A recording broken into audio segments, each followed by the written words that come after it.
Our guest today is Ms. Jyoti Kalwani, Director of The Study Circle. ये अवंती विहार में है। Ma'am 25 साल से इस फील्ड में है और उनका जो पैशन है बच्चों को पढ़ाने का, वो उन्हें और उनके इंस्टीट्यूट को आज इस मुकाम पर लेकर आया है कि वो रायपुर शहर के कोचिंग इंस्टीट्यूट्स में एक जाना माना नाम है। तो आइए सुनते हैं उनके सफलता और संघर्ष की कहानी उन्हीं की जुबानी। Hello, ma'am. Hello. Welcome to my podcast. Thank you. And thank you so much for giving your time and coming here. So हम अपने सवालों की शुरुआत करते हैं। सबसे पहले आप अपने बचपन के बारे में बताइए। आपका बचपन कैसा रहा? आप मिस्टीरियस थे, स्टूडियस थे, कैसा रहा आपका ओवरऑल बचपन? आपका पहला सवाल है बचपन कैसा रहा। बचपन मेरा बहुत अच्छा रहा। चंचल बहुत थी। मिस्टीरियस तो नहीं कहना चाहिए, लेकिन उसको चंचलता मतलब एक जगह टिकती नहीं थी। I was like a bird. I want to fly like a bird. मुझे एक जगह पे बैठना नहीं आता था। जैसे हम एक पक्षी को पिंजरे में बंद करके बिठा दें तो वो मुझसे नहीं होता था। ये इतना ही है कि चंचलता जो थी ना वो कूट कूट के भरी थी।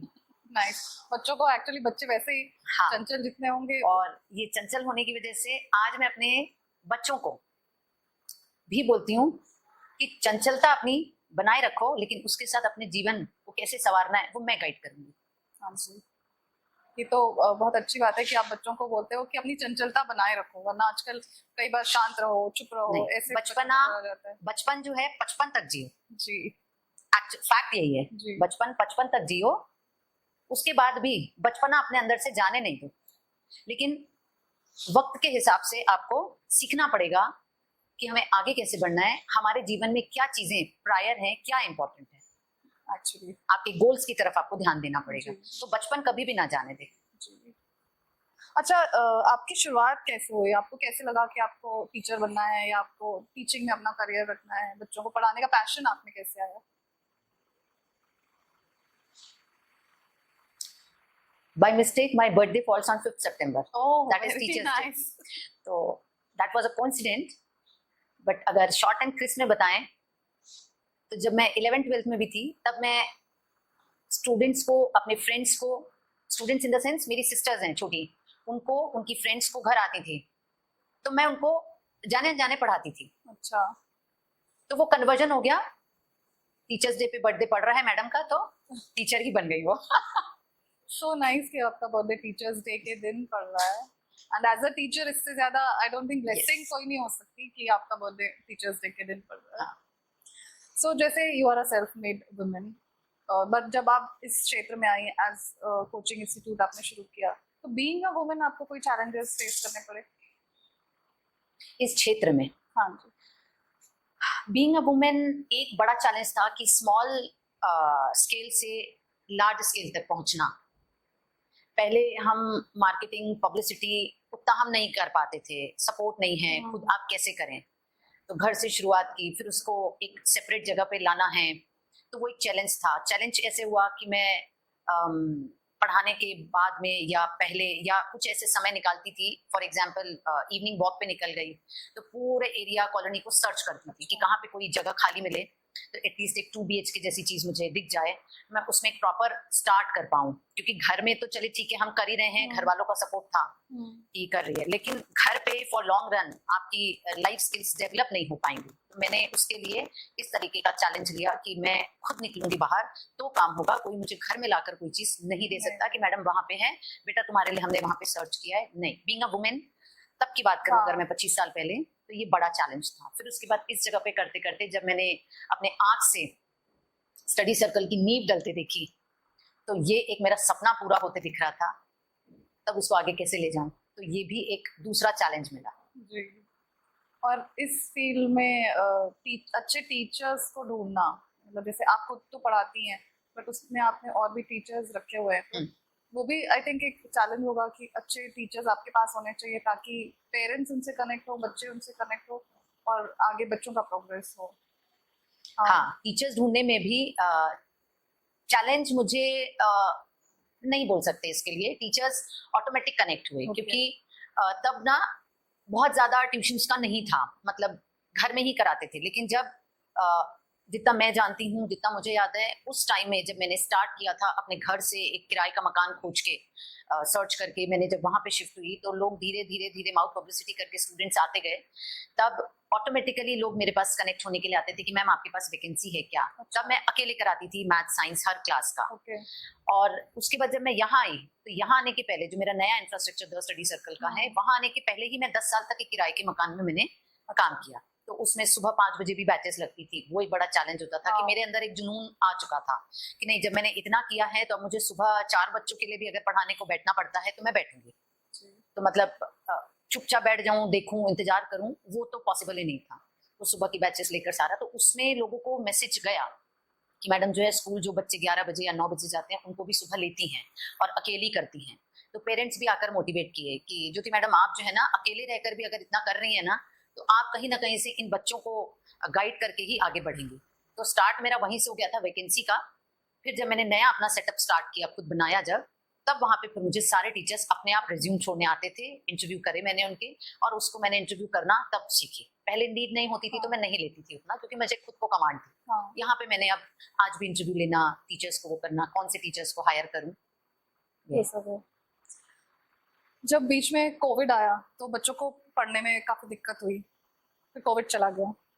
लेकिन प्री कोविड बच्चों का पढ़ने का तरीका, पोस्ट कोविड बच्चों का पढ़ने का तरीका, इसमें आपको कुछ डिफरेंस लगता है? Vast difference. प्री कोविड की बात करें तो students were more responsible compare to post covid. ये एक बात, एटलीस्ट उनको एक रिस्पॉन्सिबिलिटी होती थी। पेरेंट्स हमको ओपनली बोलते थे कि आप इनको हुक बाय क्रुक इस बच्चे को इतना एजुकेट करिए, इतना इनकलकेट करिए कि बच्चा करने को, पढ़ाई करे और अपने लाइफ को आगे बढ़ाने के लिए खुद एक पावर जनरेट कर पाए। आप उनको डिसीजन मेकर बनाइए, ताकि जब 5 साल बाद, 10 साल बाद जब बच्चे आगे बढ़ जाएं तो वो बोल पाए कि हमको एक टीचर था हमारे जीवन में जो हमें हर तरीके से, हर एस्पेक्ट में, नॉट ओनली पढ़ाई को लेकर हमको आगे बढ़ाए, लेकिन दुनिया के और भी डिसिप्लिन होते हैं, जो अनुशासन होता है, वो भी सिखाया। ये पेरेंट्स का था पहले, सोशल होना भी। लेकिन पोस्ट कोविड का मैटर ये होगा कि online things ruined the base of all students. They became careless. और अब भी अब बड़ा चैलेंज आ गया। पहले चैलेंज था कि सेटअप कैसे बड़ा करें, तो हमें पब्लिसिटी करी, मार्केटिंग करी, इनिशियल स्टेज पता नहीं मिड में जब आए। लेकिन अब चैलेंज ये है कि बच्चे पोस्ट कोविड के उसमें से बाहर नहीं आ पाए हैं। अब भी उनको आदत है, क्योंकि स्कूल्स में भी वैसी है कि हम आपको पीडीएफ भेज देंगे, तो उनको राइटिंग स्किल्स बिल्कुल बैठ गई बोलते हैं। क्योंकि पोस्ट कोविड में ऑनलाइन में हुआ ये कि ओपन बुक सिस्टम हुआ, वो कब तक रहेगा? तो बच्चे ही हैं, वो अपने बचपने में ही रहेंगे। तो वहां से उनको दिन भर घर बैठे ही सब कुछ काम करना है। तो ये बड़ा एक केस हुआ कि ऑनलाइन ने जो है बच्चों को लिथार्जी बना दिया, केयरलेस बना दिया, पढ़ाई का इंटरेस्ट न के बराबर हो गया। राइटिंग स्किल्स एकदम पुअर, एकदम, मतलब उसके लिए कोई शब्द नहीं हो पाते हैं। बट ठीक है, बीइंग अ टीचर हम एजुकेट करने के लिए बैठे हैं बच्चों को। हम सिर्फ स्कूली पढ़ाई करवा लें वहां तक सीमित नहीं रख सकते हम। ओवरऑल बच्चों का, ओवरऑल होलिस्टिक डेवलपमेंट मेरा मेन मोटिव है बच्चों के लिए। तो पढ़ाना तो है ही, लेकिन उस पढ़ाई को, उसके अंदर इंटरेस्ट पढ़ाई का कैसे लाऊं? सिर्फ किताबी पढ़ाई, स्कूली पढ़ाई, एकेडमिक्स को लेकर तो है ही, लेकिन मोटिव है होलिस्टिक डेवलपमेंट बच्चे का। ये एक आपकी बहुत अच्छी बात है, क्योंकि ज्यादातर ट्यूशन क्लासेस में सिलेबस पढ़ाना उनका मेन मोटिव होता है, लेकिन आपका मोटिव होलिस्टिक डेवलपमेंट है। ये एक बहुत प्लस पॉइंट है आपका। अच्छा, एक और बात बताइए, क्या आजकल के बच्चे अपने आप को जेनजी बोलते हैं, ये जेनजी बच्चों के लिए टीचर्स को कितना अपडेटेड रहना पड़ता है? जेनजी जो कि है जनरेशन जेड, यस, टीचर को इतना अपडेटेड होना है कि बच्चे को अंडरस्टैंड करें, उसके माइंड को पढ़ पाए। टीचर का नॉलेज इतना एनहांस्ड होना चाहिए कि बच्चा क्वेश्चन क्या पूछना चाह रहा है। कई बार ऐसा होता है कि बच्चे हमें पूछ नहीं पाते हैं या बता नहीं पाते हैं कि एग्जैक्टली वो उनका डाउट क्या है। एक मतलब अगर मैं एकेडमिक एस्पेक्ट की बात करूं या इन जनरल भी बच्चे को टीचर से इंटरैक्ट करना है, तो टीचर का अपडेशन वास्ट वे में होना चाहिए। टीचर्स को सब नॉलेज होना चाहिए, सब नॉलेज होना चाहिए। जो अपडेटेड चीजें मार्केट में आ रही हैं रिगार्डिंग एजुकेशन, तो टीचर को पता होना चाहिए, चाहे वो ट्यूशन टीचर हो या फिर स्कूल का टीचर भी क्यों ना हो।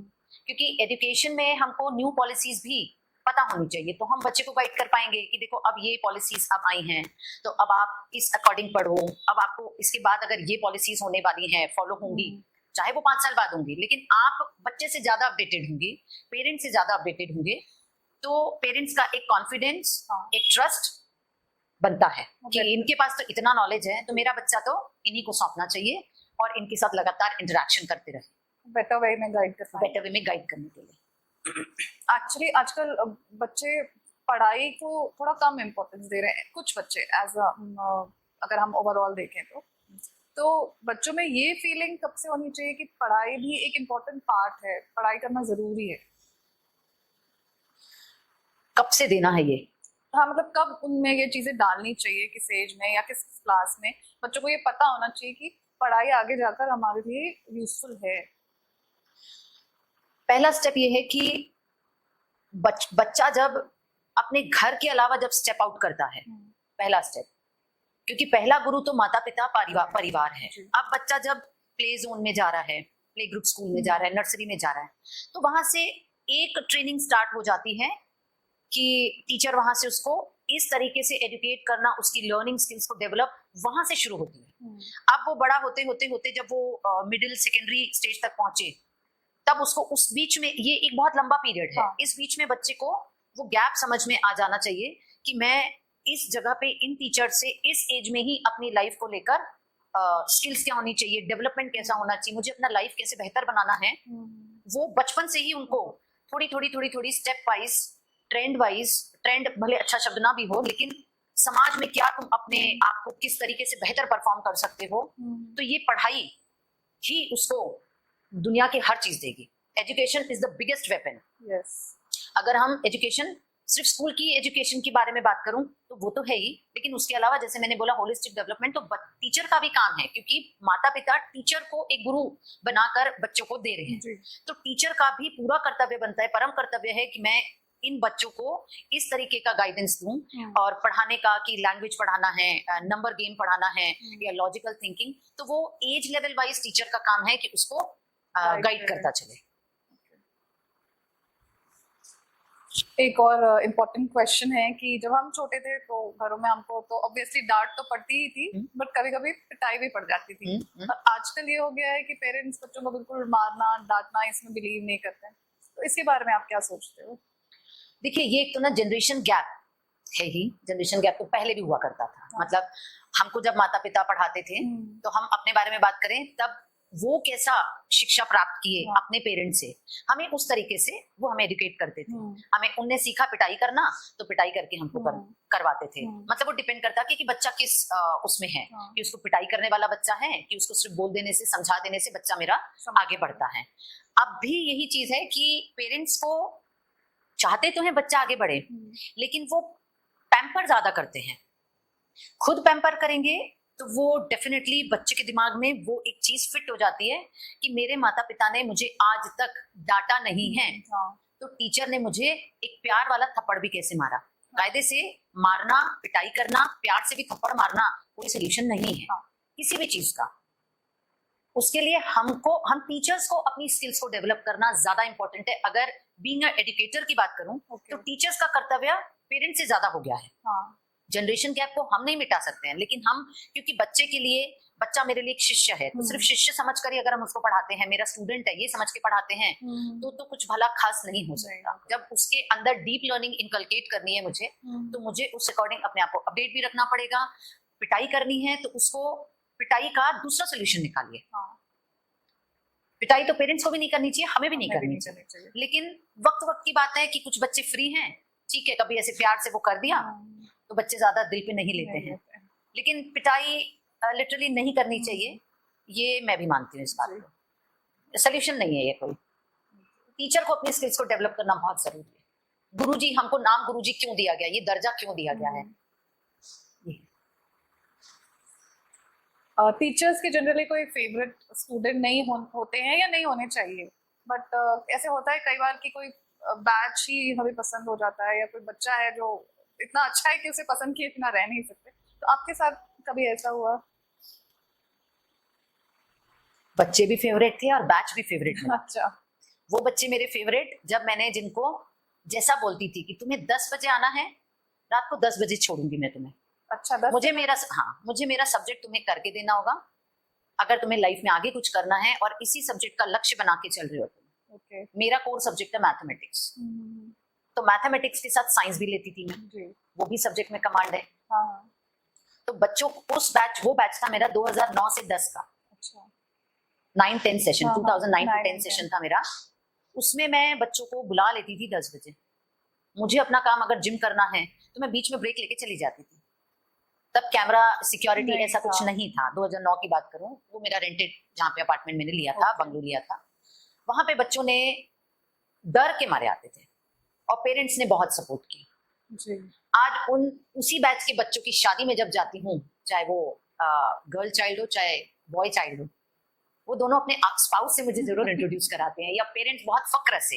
ये अभी 2021 में भी ऐसी हुआ, 2022 में भी एक वेडिंग अटेंड की मैंने मेरी स्टूडेंट्स की, 2019 में मैंने शादी अटेंड की। जो बाहर थे तो वो नहीं कर पाए, लेकिन जो लोकल रहे तो बकायदा कि आप 2-3 दिन हमारे यहाँ आप आने वाले हो, आप यही रहोगे, हमारा साथ दोगे।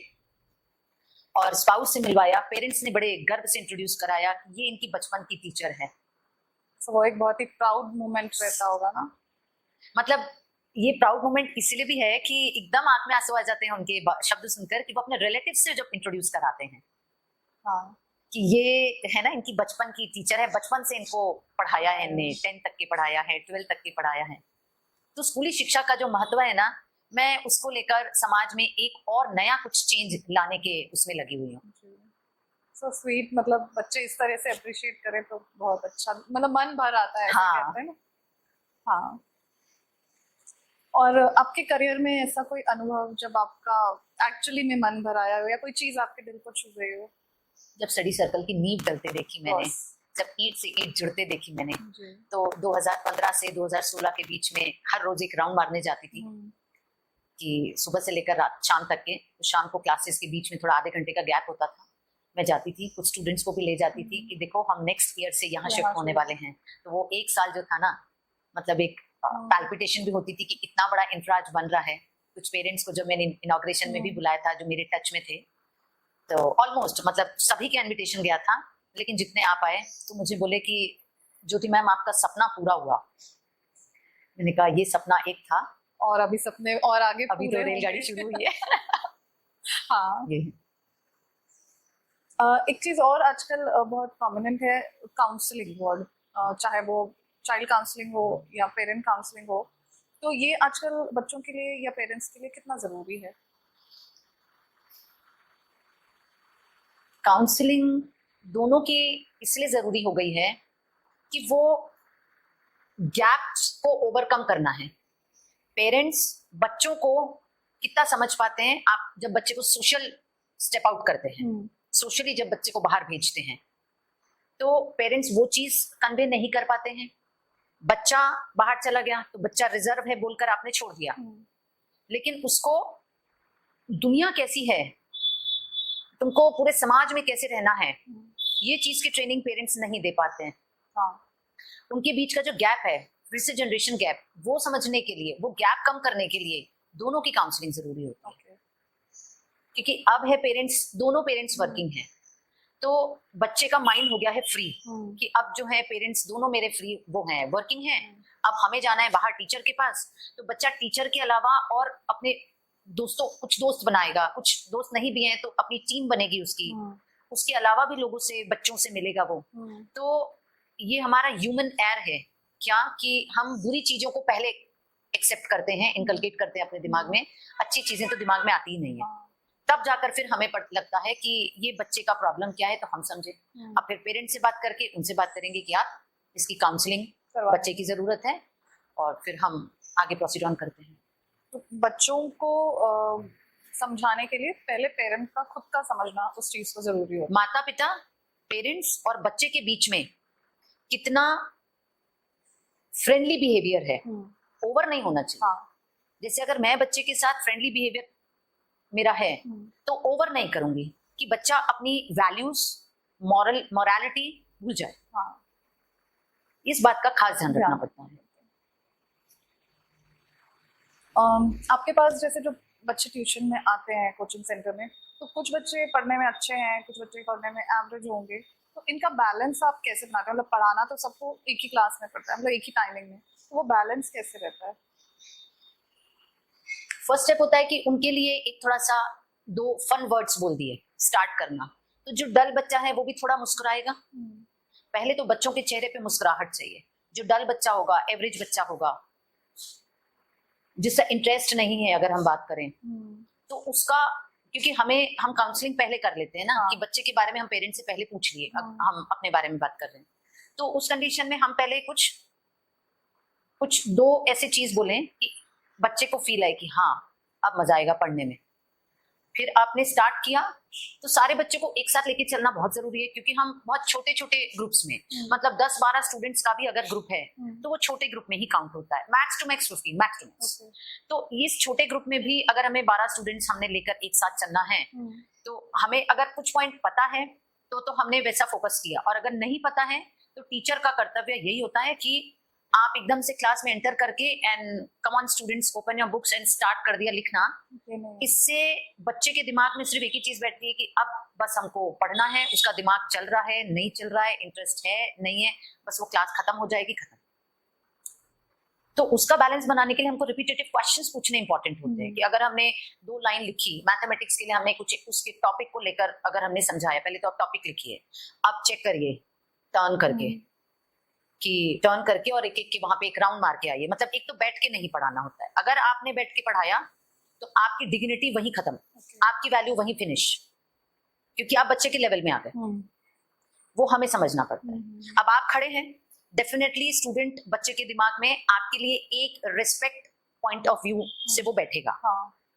अब मैंने टॉपिक को एक्सप्लेन किया, टॉपिक को एक्सप्लेन करने के बाद पहले चैप्टर का नाम एक्सप्लेन किया, जिसको टॉपिक कह रही हूं मैं। एक्सप्लेनेशन के बाद बच्चे ने उसको कॉपी में पेन डाउन किया कि नहीं किया, समझ आया? अगर स्टूडेंट्स का साउंड तो आएगा, समझ आया? इमीडिएट क्वेश्चन पूछेंगे, हमारी बात कर रहे हैं, इमीडिएट क्वेश्चन में कोई ना कोई ऐसा बच्चा होगा जिसका लिपसिंग भी नहीं होगा, क्योंकि उसको एंजाइटी होगी डेफिनेटली, कि मैं बोल दूं रॉन्ग हुआ तो मुझे सब बच्चों के बीच में डांट पड़ेगी, या टीचर सब बच्चे मेरे लिए क्या सोचेंगे। तो बच्चों के लिए फिर मोटिवेशन लेवल पे उतरना पड़ता है कि तुम्हारे साथ का जो बच्चा है ना, उसको भी गाइडेंस की जरूरत थी, तभी वो आया है। तो तुमको जो आता है तुम बोलो, मोटिवेट करना पड़ेगा उसको। हम करते हैं कि तुम बोलो, नहीं आएगा तुमको समझ नहीं आया है तो हम तुमको रिपीट करके बताएंगे, तुम नंबर ऑफ टाइम्स रिपीटिशन करो हमारे साथ।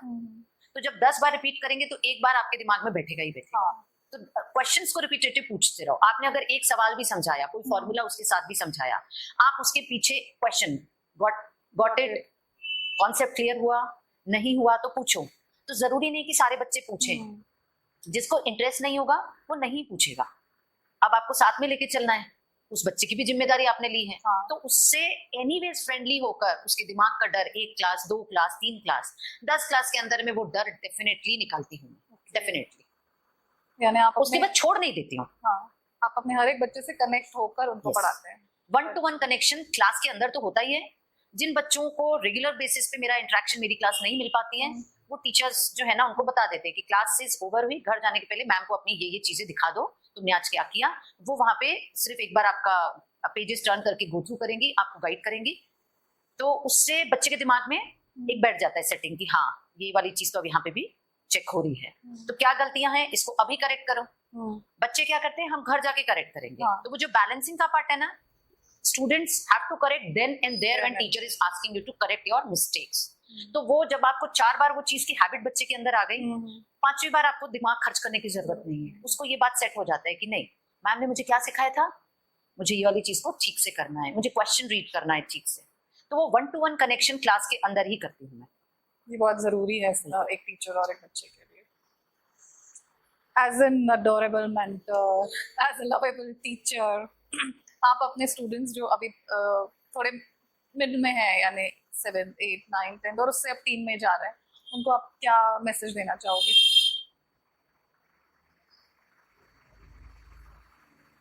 उनके लिए एक इम्पॉर्टेंट मैसेज मेरे लिए ये है कि काम ऐसा करो कि नाम हो जाए आपका, और नाम ऐसा हो कि काम हो जाए। इसका उदाहरण देकर मैंने बच्चों को कई बार बताया कि देखो, अभी आपने देखा थोड़ी देर पहले मुझे कॉल आया, तो मुझे किसी ने रेफरेंस मुझसे मांगा कि मैडम कहाँ जाएं, तो मैंने उनको सिर्फ बता दिया आप यहाँ जाइए तो आपका काम हो जाएगा। तो इससे क्या हुआ कि मैंने इतना फेयरली काम किया जीवन में, पेरेंट्स के साथ, बच्चों के साथ, कोई बाहर XYZ किसी भी टीम के साथ, कि अगर मैंने रेफरेंस दिया तो मेरा काम, मेरा बिहेवियर, मेरी डीलिंग उनके साथ इतनी अच्छी थी कि आज मैंने रेफरेंस दिया तो सामने वाले का काम हो गया। तो मेरे काम करने से मेरा नाम वहां पे बढ़ा। मैं तुम लोग को इतना डीप लर्निंग देती हूँ, 1-to-1 कनेक्ट देती हूँ, तो तुम्हारे इसके रिस्पॉन्स से मुझे तुम रिजल्ट अच्छा देते हो, और जो रिजल्ट अच्छा देते हो तुम मुझे, उसमें नाम किसका होता है? बोले आपका। मैंने कहा मेरा होता है, लेकिन काम किसने किया? तुमने। बच्चों ने काम किया, बच्चों ने पढ़ाई की, बच्चों ने मेरी चीजों को समझा, तब मेरा नाम हुआ। अब मेरा नाम इतना हुआ कि जब तुम्हारे पेरेंट्स किसी को बोलेंगे कि ज्योति मैडम के पास चले जाओ, आपके बच्चे की प्रॉब्लम सॉल्व हो जाएगी, तो वो क्या हुआ? सामने वाले का थर्ड पार्टी का काम हुआ। तो अपने लाइफ में इतने फोकस्ड रहें कि आज से 5 साल बाद तुम अपने आप को कहां देखना चाहते हो। Be focused. तुम लाइफ में कोई भी काम करो, काम छोटा बड़ा नहीं होता है, काम कुछ भी करो, लेकिन इतना फोकस करके करो कि आप उसमें माहिर हो जाए, एक्सपर्टीज हो जाए। मैं मैथमेटिक्स पढ़ाने के साथ साथ तुमको इतना नॉलेज तुम बच्चों के लिए रखती हूँ कि मैं तुमको आगे कैसे बढ़ाऊं। नहीं आ रहा है मैथमेटिक्स में इंटरेस्ट, पढ़ाई में इंटरेस्ट नहीं आ रहा है, तो मैं क्लासेस के बीच बीच में ही तुम्हें कुछ ना कुछ लेक्चर्स देती हूँ या एक मोटिवेशनल स्पीच देती हूँ। तब बताऊंगी, देखो कल उसने मुझे कैसे तुमको बताया था कि ज्योति मैम से हम फर्स्ट टाइम मिले, तो वो मोटिवेशनल स्पीकर हैं। तो वो सिर्फ खेल खेल में, तुम्हारे को बिठाकर प्रवचन नहीं दिया जाता है, तुमको खेल खेल में, कि जब तुमको पढ़ा रही हूँ उसी बीच में एक एग्जाम्पल डाल दिया मैंने। तो वो जो लाइव एग्जाम्पल्स होते हैं वो हमारे दिमाग में जल्दी ट्रिगर करते हैं, उसका इम्पैक्ट बहुत लॉन्ग रन तक होता है। तो बच्चों को फोकस रखना, फोकस करना, अपनी लाइफ को लेकर अपनी लाइफ स्किल्स को डेवलप करना और जीवन में आगे बढ़ना, ये मेरी ब्लेसिंग्स है बच्चों के लिए। सो आप स्पिरिचुअलिटी की तरफ भी इंक्लाइंड है, तो स्पिरिचुअल होना, मेडिटेट करना, इन सब से हमें कितना फायदा होता है? इसके फायदे तो अनगिनत हैं, मतलब मेरे पास, मैं गिन के तो बता ही नहीं सकती। एक तो स्पिरिचुअलिटी से आपके हेल्थ में एक पॉजिटिव इम्पैक्ट पड़ता है। ऑल्दो हम इंडिविजुअली अगर सोचें तो हम मेडिटेशन से अपने आप को अच्छा रख सकते हैं, शांत रख सकते हैं। आप कुछ नहीं तो हफ्ते में 1 दिन एटलीस्ट मेडिटेशन, सिर्फ यहाँ से नहीं होता है, आप किसी से बात नहीं कर रहे हैं, वो नहीं होता है। मेडिटेशन होता है, ये मैंने करके देखा है। अच्छा। कि आपने मौन व्रत जिसको हम कहते हैं फॉर एग्जाम्पल, फिर आंख बंद करके आप एक मेडिटेशन करते हैं, योगा प्राणायाम करते हैं, इन सब में आपकी बॉडी ना एकदम सीरीन होनी चाहिए। आपकी बॉडी, आपकी दिमाग बिल्कुल शांत होने लगता है। Although it takes little time कि आप उस चीज को कैप्चर कर पाए कि दिमाग को हम शांत कैसे रखें। हेल्दी ईटिंग, सात्विक भोजन जिसको हम बोलते हैं, कुछ व्यायाम कर लें, जैसे मैं जिम करती हूँ, मेरी खाना पीना, मेरी लाइफस्टाइल, इस चीज का मैंने बहुत ध्यान रखा। मैं पिछले 15 साल से जिम जा रही हूँ। हाँ, मैं ये पूछने वाली थी आपसे कि आप हमेशा एनर्जेटिक रहते हैं, दिन भर आपको ऑन योर टोज रहना पड़ता है, तो आप कैसे ये चीजें मेंटेन करते हो? जिम जाती हूँ, एक तो मैं खान पान हल्का रखती हूँ। मैं, आप 5 मील्स खाइए, लेकिन वो ऐसा खाइए कि आपकी बॉडी को जो न्यूट्रिएंट्स रेगुलर बेसिस पे चाहिए वो भी मिल जाए और आपको नींद भी नहीं आए। अर्ली मॉर्निंग भी उठूं तो भी आफ्टरनून में एक, अगर इमरजेंसी लगी और टाइम है तो पावर नैप आप 15 मिनट्स का भी लेके देखिए, आपको बहुत फायदा मिलेगा, एकदम फ्रेश फील करेंगे। और रात को फिर आप सोने का एक टाइम फिक्स करिए। मैंने कुछ 10 दिन से अभी मेरा रूटीन एकदम हार्ड एंड फास्ट हुआ, जो कि बच्चों के लिए मेरे अंदर एक दुख था कि ये बच्चा मेरा जो है इतने टाइम से पढ़ रहा है और ये बच्चे अगर नहीं कर पा रहे हैं तो मेरे टीचर, मेरे गुरु होने का जो पद है मेरे को सूट नहीं करता है। तो मैंने उसके पीछे अपना टाइम देना शुरू किया। कुछ और अपने एजुकेशन के कोर्सेज करने का भी, मुझे न्यू लर्निंग का भी बहुत ज्यादा क्रेजीनेस है। कोई भी चीज नई सीखने को मिले अपडेशन के लिए, मैं अपडेटेड रहूंगी तो मैं अपने स्टाफ को गाइड कर पाऊंगी, और स्टाफ को गाइड करूंगी तो स्टाफ उस अकॉर्डिंग स्टूडेंट्स को डील करेगा। क्योंकि ऑल्दो जितने भी स्टूडेंट्स हैं, सारे स्टूडेंट्स को मैं क्लास एट वन को नहीं दे सकती। कभी किसको दूंगी, कभी किसको दूंगी, लेकिन छोटे बच्चों को क्लास मैं नहीं देती हूँ, उसके लिए टीचर्स हैं। तो पावर नैप लिया मैंने, रात को भी समय से सोने का स्टार्ट किया। तो आफ्टर लॉन्ग पीरियड जो मेरा 8 बजे उठने का रूटीन था वो मैंने एकदम से 6 बजे किया, 5 बजे किया, तो भी मुझे कोई दुख नहीं हुआ कि मैं जो हूँ, और मतलब ऐसे लिथार्जी होकर उठूं, एकदम एक्टिव होकर उठने करने का जो है वो मैंने रूटीन वैसे ही रखा। एंड 1.5-2 घंटा जो मुझे रेडी होकर पहुंचना है कहीं या बच्चों के लिए कुछ करना है, ऑफिस में आके बैठना है, ऑल्दो उस वक्त पेरेंट्स का कोई काम नहीं होता है, बच्चों का भी कोई रोल नहीं होता। लेट नाइट भी फिर जो मैं सोती थी 12-1 बजे के पहले नहीं सोती थी। अच्छा। लेकिन उसको मैंने एकदम से 10 साढ़े 10 कर दिया एक शॉट में। तो वो शायद भी इनबिल्ट रही मेरे अंदर। मैंने ये बात कई बार आजमाया, कोई चीज को क्विट करना है तो मुझे दिन नहीं लगते हैं, मुझे तैयार नहीं करना पड़ता है अपने आप को कि ये मुझे क्विट करना है। जैसे रोज मुझे मीठा चाहिए, खा रही थी मैं, ठीक है खा रही थी चलेगा, लेकिन मुझे समझ आया कि मैं ये क्या कर रही हूँ। जब मुझे दिखा कि नींद में मुझे सांस लेने में दिक्कत होने लगी, अचानक से नींद खुल जाती, तो मैंने फील किया कि मैं ओवरवेट हो रही हूँ, जो कि मैं ध्यान नहीं दे रही हूँ। तो मैंने सबसे पहले मीठा बिल्कुल बंद कर दिया, मैंने मतलब कसम खा ली। और आज 10 दिन हो रहे हैं जिसमें मैंने अपना वेट लॉस भी किया। वेट लॉस भी किया। तो अपने प्लानिंग्स मैं खुद करती हूँ, जिसके पीछे मैंने पढ़ाई की थी कोविड के दौरान, कि कुछ नहीं, मुझे इसके पीछे तो अपना कोई प्रोफेशन नहीं बनाना है न्यूट्रिशन और इन सब के पीछे, लेकिन अपने लिए मैंने जो कोर्सेज किए उसका फुल फायदा, चाहे आप आयुर्वेद न्यूट्रिशन बोलिए, उसका डिप्लोमा, उसका सर्टिफाइड कोर्स किया, तो अपने लिए किया। मुझे एज अ न्यूट्रिशन डाइटिशियन का कोई काम का वो इंटरेस्ट नहीं है मुझे। मैं एजुकेटर थी, टीचर हूँ, मैं उसी में इतनी ज्यादा हैप्पी होती हूँ कि जब मुझे बच्चे का रिजल्ट मिलता है, मेरे समझाने से बच्चा जब पढ़ाई करता है, एंजाइटी रिमूव करने में अगर मुझे 1% भी कामयाबी मिलती है तो वो मेरे लिए दुनिया का सबसे बड़ा अचीवमेंट है। तो ये है स्पिरिचुअलिटी में जुड़ने के बाद कि मैं 2022-23 की स्टार्टिंग में जब फर्स्ट टाइम मथुरा वृंदावन गई थी। अच्छा। गए तो हम एक शादी में थे, किसी वजह से वो शादी कैंसिल हो गई। तो मैंने डैडी को बोला कि डैडी मैं आगरा नहीं गई हूँ, बिल्कुल बाजू में है लखनऊ यूपी, तो आगरा नहीं गई हूँ, हम यहाँ 4 दिन रुककर क्या करेंगे। तो अयोध्या तो गई थे, तब वो अंडर कंस्ट्रक्शन था। तो वो एक अंतरात्मा, एक शांत शरीर को जो एक आत्मा तृप्त हो जाती है ना, तो वहां से एक मुझे एक ऐसी किक स्टार्ट मिली। फिर मथुरा वृंदावन राधा रानी मंदिर जाने के बाद तो मतलब ऐसा लगा कि साल में 4 ट्रिप तो मुझे ऐसे करने ही है। फिर उज्जैन महाकाल जाने का मौका मिला।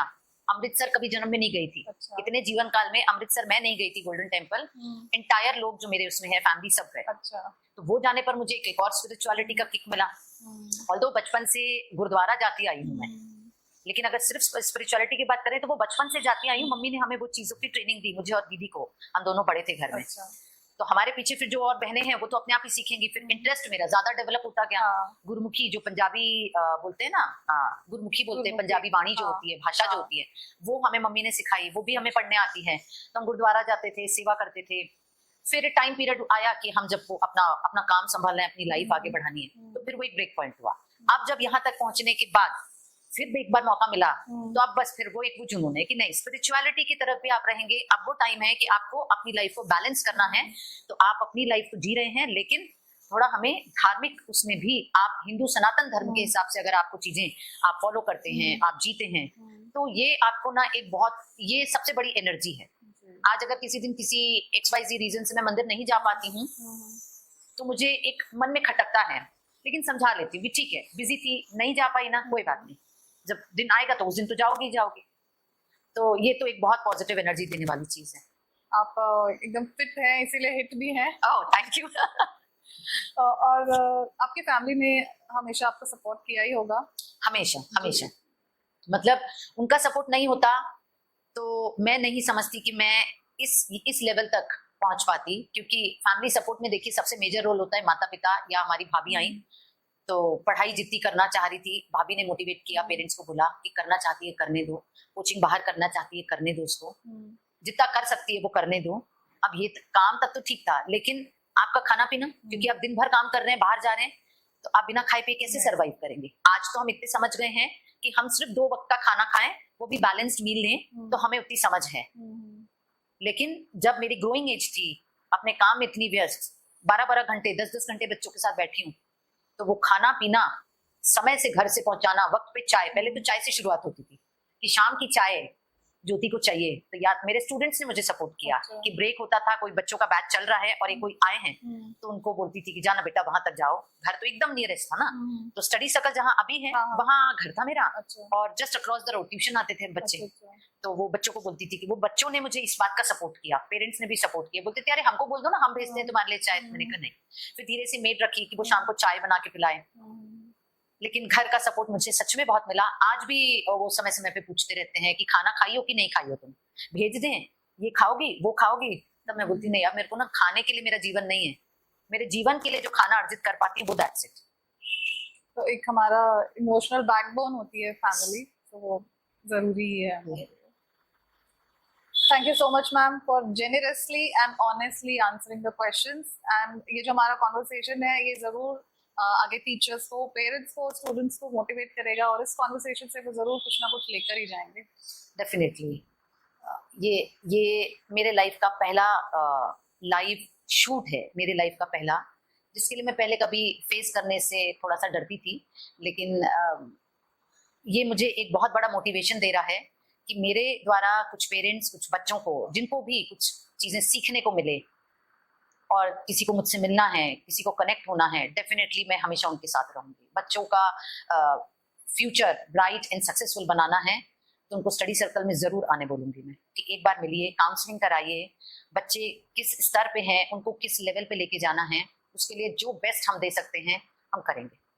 Thank you so much ma'am. And study circle आइए, मैम से मिलिए, आप जरूर कुछ ना कुछ गेन करके ही जाएंगे। Thank you.